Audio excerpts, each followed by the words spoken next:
This show is brought to you by PivX Private Instant Verified Transactions. With its groundbreaking zero-coin staking and masternodes, PivX is the top privacy currency. Feel free to trade some on Binance or Bittrex, and for more information, go to www.pivex.org. Hello and welcome to the latest Smart Reach production of ITK Crypto. Got me, Tom White. Cryptosi is with us as well, but the most important person, someone been trying to get on ITK Crypto for a while, is Crypto Sara. How are you, Crypto Sara? I'm great, thank you. It's bright and beautiful day today, so it's a great way to start the day as well with a podcast with you guys. I could not agree more. We really appreciate your time. Everything okay with you, Cryptosi? Yep. I'm fine. Everything's going great. Good. That is good to hear. We're all happy. Okay, Sara, what we ask everybody before we, kind of get into it, because you are, of course, I should have probably let everybody know a little bit more about you, first of all, by the way, that you are a cryptocurrency analyst, and also you have a YouTube channel called Altcoin Buzz Ladies. We're interested to get into that further in a moment, but let's just start with asking you a little bit about your working background before you got into crypto. Basically, my background's got nothing to do with crypto, programming, or anything like that. My background is civil engineering. That's my degree, and I'm currently working full-time as a civil engineer. Everyone's wish is to proceed probably full-time with crypto, but I actually enjoy my job so much that I can't imagine actually ditching it. So I don't think I'll ever go full-time with crypto, but so far so good. I love crypto. I'm fully addicted to it. I've agreed it the other day that I'm definitely addicted to it because I just can't go a day without checking a website or Twitter and see what's going on in the world. So I think that's sort of an addiction. Is there any sort of crossover between, like with civil engineering? Is there any like crypto involved in that? Any crossover? Not yet. However, I think blockchain technology could really help us out, especially with project management. That'd be quite a nice way. That's actually quite a good idea to get blockchain involved into like project management and having sorted of all the files shared and all the information with it. Like I said, civil engineering is a completely different field. So me going into crypto is just another challenge, but there's nothing better than challenging yourself in a field that's gonna boomson and change the world. Yeah, well, absolutely. I think what we've found with most of our guests is that actually crypto can be pretty much, incorporated into anything. I mean, I work in sport, and there's now football clubs that are getting investment from cryptocurrency as opposed to your kind of, well, this was out in Italy, so as opposed to your euros or your pounds and your dollars. So it can kind of get involved everywhere. Now, we noticed from your Twitter that you joined Twitter, that is, in February 2018, so just over a year ago. So in that time, all you'll have known is the bear market. Do you think we're finally out of it, or at least on the right path? This is often a misconception. So the date I've joined in crypto Twitter is not the representation of when I actually invested into crypto. I invested in crypto around September 2017. So I did enjoy the bull market. Well, pretty much the end of the bull market, you could say, because the bull market's been going on for years now. Back then. However, the bear market, Crypto Sara, I guess, it's been quite an interesting time. So the reason why I created Twitter is because of the Altcoin Buzz Ladies, so I could get a hold of the audience and make a better connection. But the bear market, I think, has been really difficult. And I think the real heroes of the space are the people who bought in Bitcoin at 20K, people who joined in January and bought Tron for, 40 cents, for example. And that basically shows that people can still be here and they truly believe, and they're real heroes. And honestly, I would struggle if I invested then to still believe into something that dropped down by 80% or like 90% like Quantum has. Yeah, well, I mean, that Cryptosi will just bring you in there as well. What do you think of the way that Sara's kind of talked about the bull market and the bear market there? I'd agree. There were so many people who did join when there was so much hype and there was so much of a boom. I think September is about right. I think any later than that and you would have seen real rises because things went crazy between October, November, December was when things really went crazy. So if you came in September, then right now you're probably still maybe down a tiny bit, but you're generally okay. The people who joined in January, a lot of them have gone now, and there were a lot of new people who joined in January. So it is difficult. The real thing is, what I always like to say is, when I joined was 2012, and there was a boom at the end of 2012, and then a bad fall as well. And that is generally the time when there is a lot of money to be made, and people don't realize it. But the prices that you're getting things at now are discount prices. So hopefully, for the people who have stayed, the heroes, as Sara calls them, it would be beneficial for them in the long run, I would say. Sorry, what we often ask our guests is how cryptocurrency is viewed in their country. Now, Cryptosi tells me that you are from the UK. Your accent suggests otherwise. Is he right in saying that? Well, I moved into UK to do my degree. I moved here 6-7 years ago now. I live in England, but originally I am actually from Poland. I'm half American as well.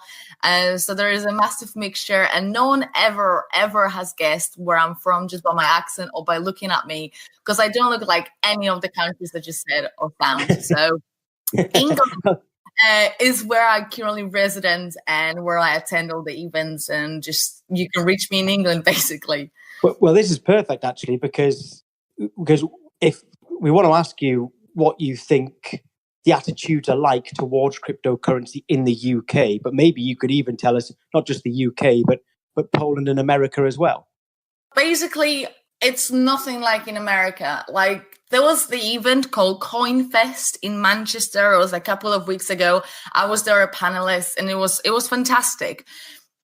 However, I want to point out that the boom that is in America and the bullishness of conferences, attendance, and just the whole organization of it is so much better than it is in Europe, just Europe alone, let alone England. So the CoinFest is the biggest conference, and I've been to it, and it was absolutely fantastic. But I've also been to an event last year in London, and it was actually a very, very beginner conference. So there was one speaker, and they asked, how many of you actually have Bitcoin or any sort of a cryptocurrency are invested in it? And maybe 5% of people actually raised their hand.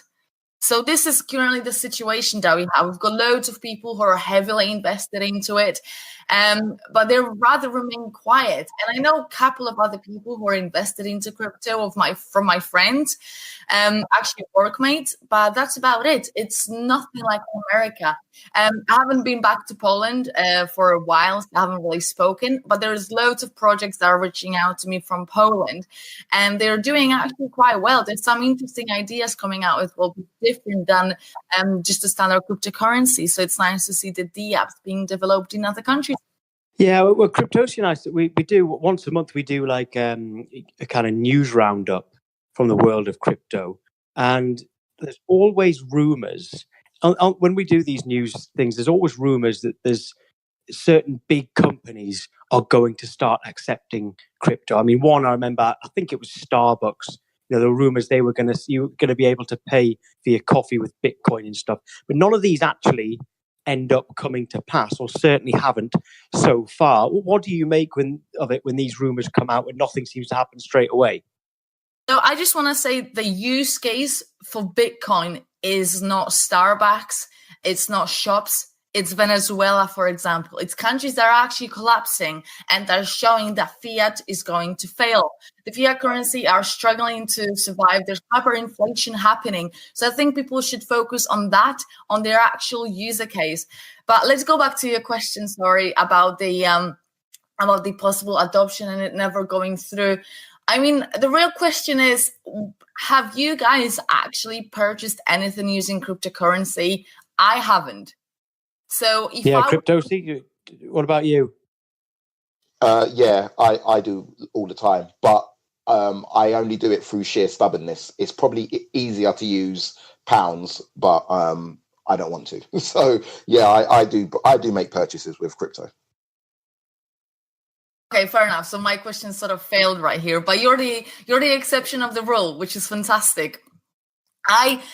because I do create content and stuff, I get paid usually in crypto for it, and I really enjoy it because that's what I want to be paid in, because this is the future.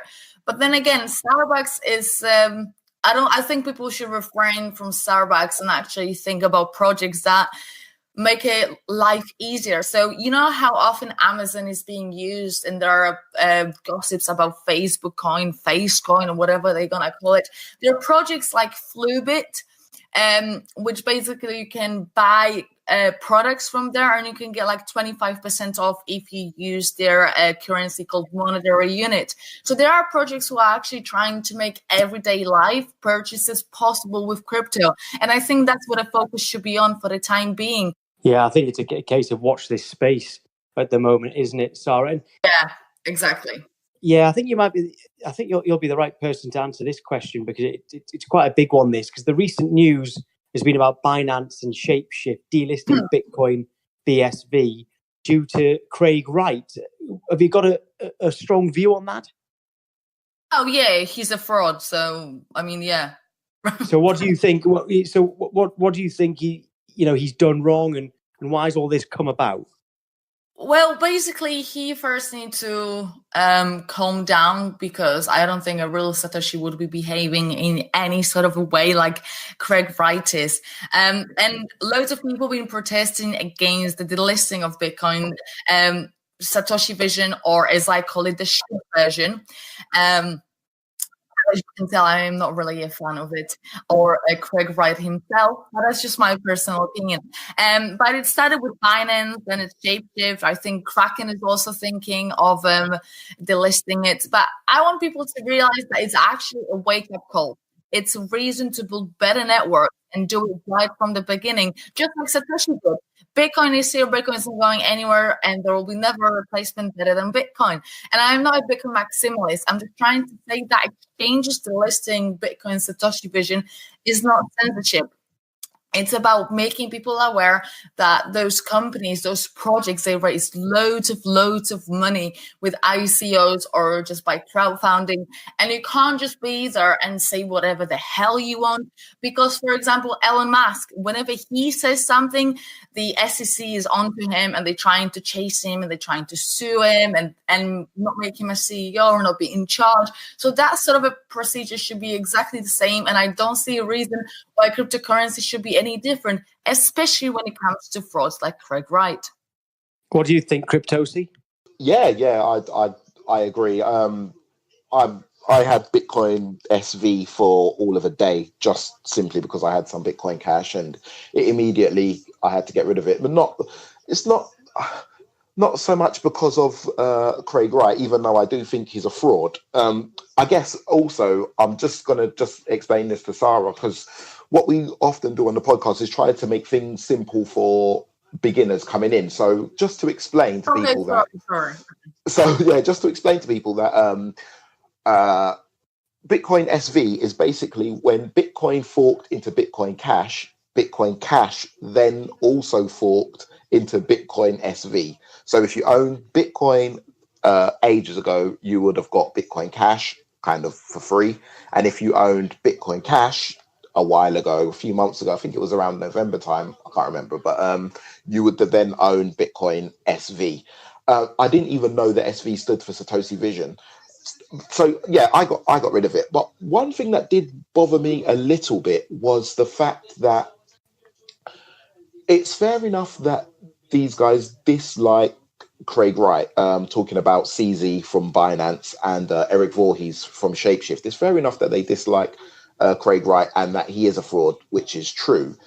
But if we base our decisions on the technology, then would we still be so anti-Bitcoin SV?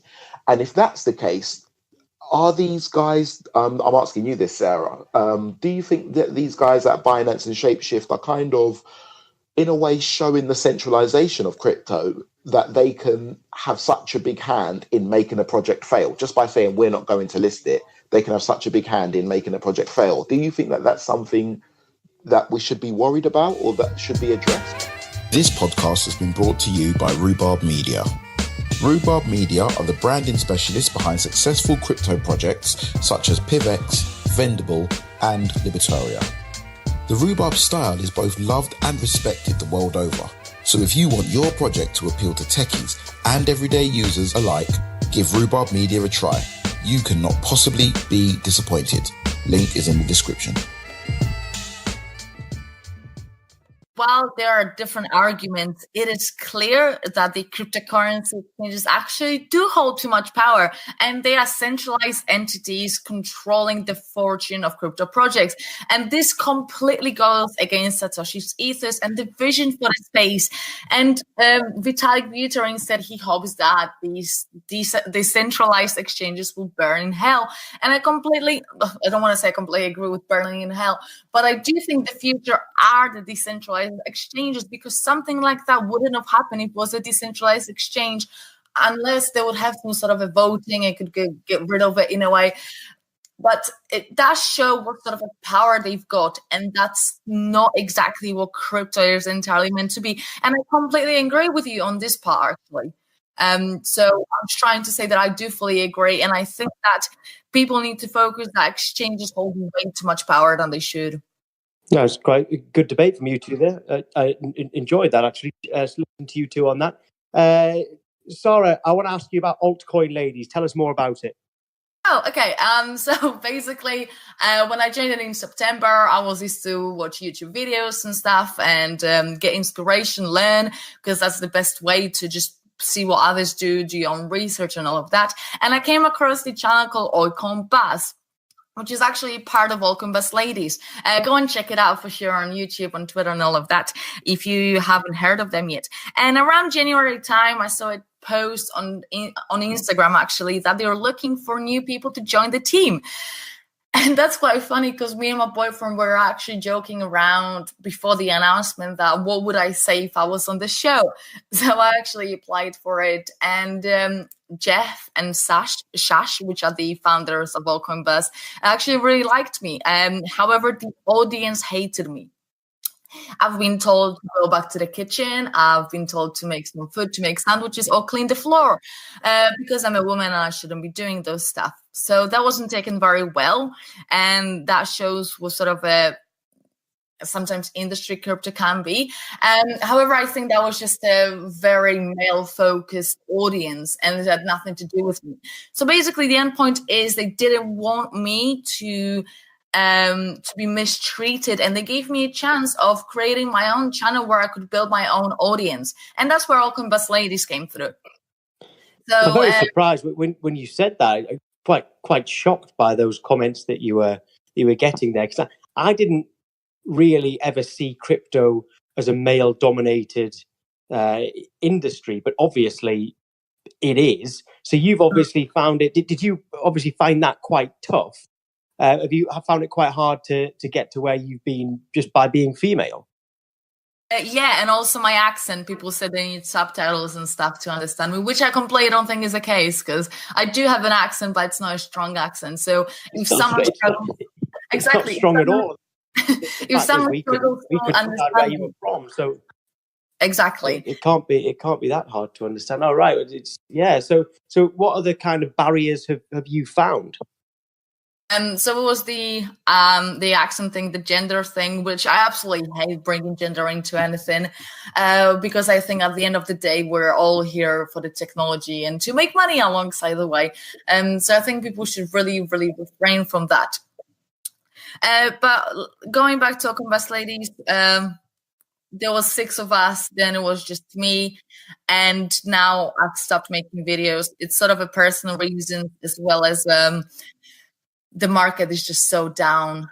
I didn't really want to make videos when the market dropped down to 100 million, because at the end of the day, I'm also invested into it, and I see my money go down. So I basically stopped making videos, but I will get back to making them. Don't worry, guys. Yeah. Oh well, we look forward to that. Certainly, let us know when you do. Cryptosi, we've had females on this show before, and I'll be honest with you, Cryptosi, I didn't realise that those barriers were there. Is that something that's very noticeable to you, a male who's been involved since 2012? Yeah, it is. It is noticeable. It's noticeable. It's it's annoying in a way, and more than that, it really does hold us back. What we've got at the moment with crypto is we've got too many males, and not only that, but it's also, even not only from a gender point of view, but it's also very Western dominated. There are projects are either from America, or they're from Europe, or they're from China, and there's not a lot of there's not enough representation from other places, from other genders. And a project that I work on, which I always reference, PivX, we've actually got a woman a Canadian woman called Kelsey who's come through. She probably joined crypto probably around the same time as Sara, actually, because I know it was last year, so it was in 2017. And what she's doing is she's trying to make a special channel particularly for ladies within crypto. So it's to kind of bring women into crypto, to speak to women who aren't in crypto in a language and with less of a patriarchal spin that we kind of naturally put on things. And it really is being received really well, and not only by women but also by men. I think it's it's something that crypto really needs to work on. And it's Sara, it really is a shame that you stopped making the videos, because now really is the time when good content is needed and would be consumed by people who are genuinely interested. So the problem when you've got a bull market is that it's just filled with vultures and scavengers. Everybody's just there to make a quick buck. People don't really have the integrity that they have during bear markets, where people are actually here for the technology. People that will be watching the videos now are people that are actually here for the technology. So I think it really is something that if you are going to start making videos again, I'd be really pleased. And I think you'd get a much better reception now than you did at the height of the bull market. That's very nice to hear. Thank you for that. I'd just like to point out that I was at an event called Women for Blockchain, not so long ago, basically. And there was not just women there are also guys, and they were really curious to see what the women got to say. So I think there is some sort of a shift happening, and people are realizing that at the end of the day, the gender doesn't matter. As long as we all put the money in and we believe into it, that's how the adoption is going to happen. The adoption is going to happen by having just guys using it. It's going to be everyone. And it is for everyone. No one ever said that Bitcoin is purely for guys, because that would be just stupid.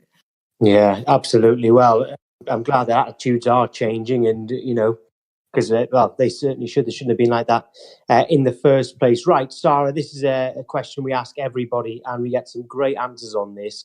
If you had to go all in on a project, which would it be and why? Oh, wow. What a question.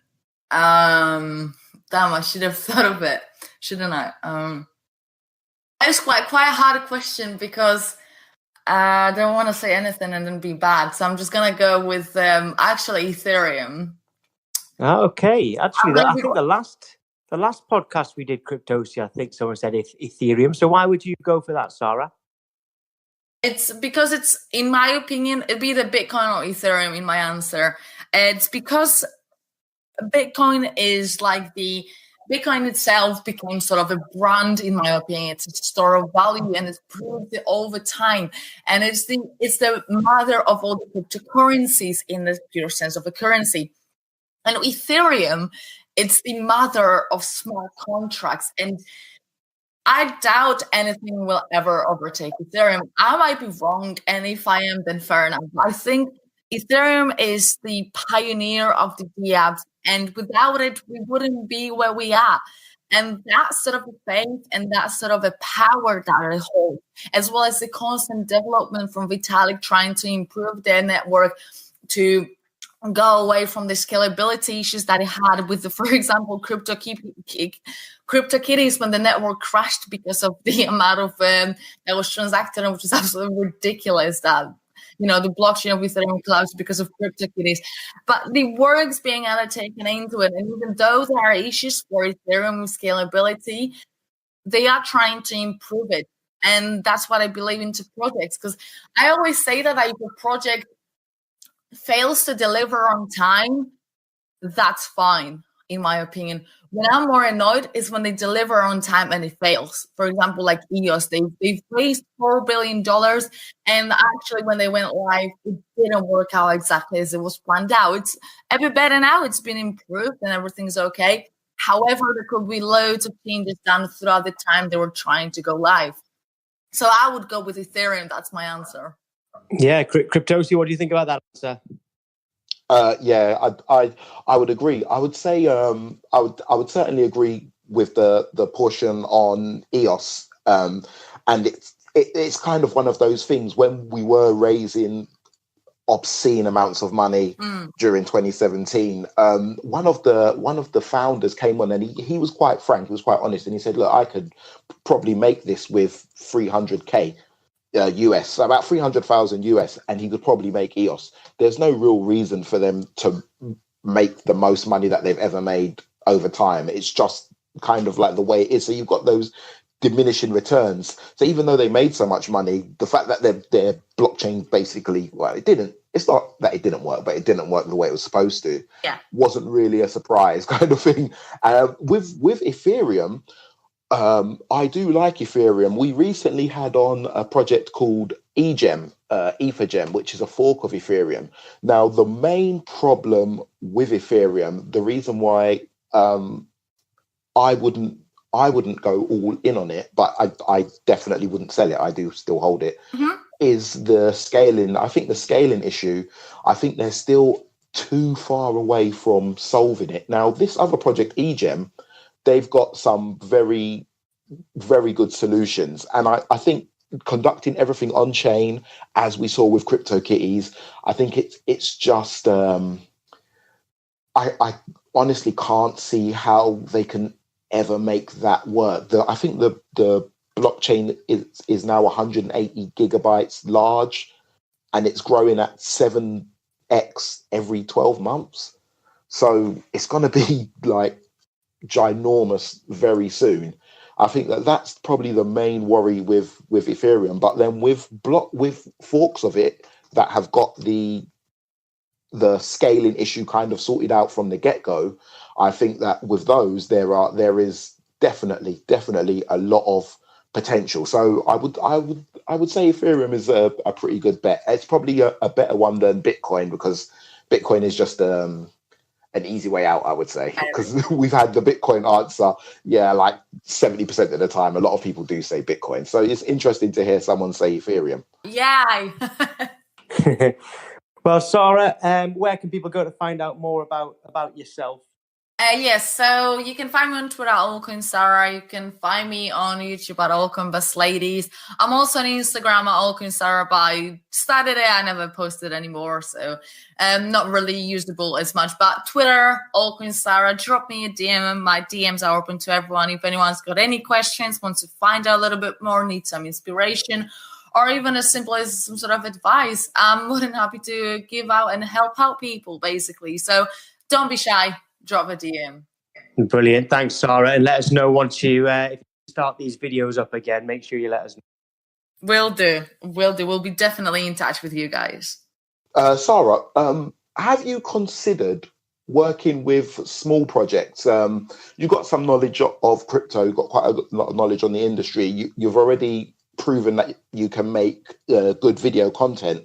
Have you considered working with small projects and maybe doing something similar to what Amanda B. Johnson done for Dash? She may have been before your time, actually. She might have quit before you joined, but she was basically like, she would kind of explain what was happening within a particular project via video and do that for them. Have you considered doing something like that for a smaller project and like really getting your teeth stuck into that particular project and watching it grow and growing with it? Have you thought about that? No, I haven't thought of that. However, I do have a lot of small projects reaching out to me to help them out with a bit of a marketing. And I want to refrain from doing shilling posts. So I am happy to do it with giveaways and just spread some little buzz around the project if I like them.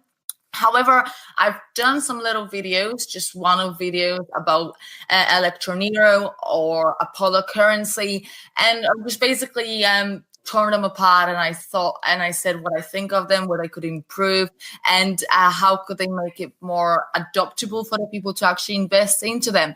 However, the idea of being with a project and actually making updates on the project is quite a good idea, and I'm actually taking note now as I'm speaking about it, because that's sort of an idea I haven't thought of yet. So thank you very much for that.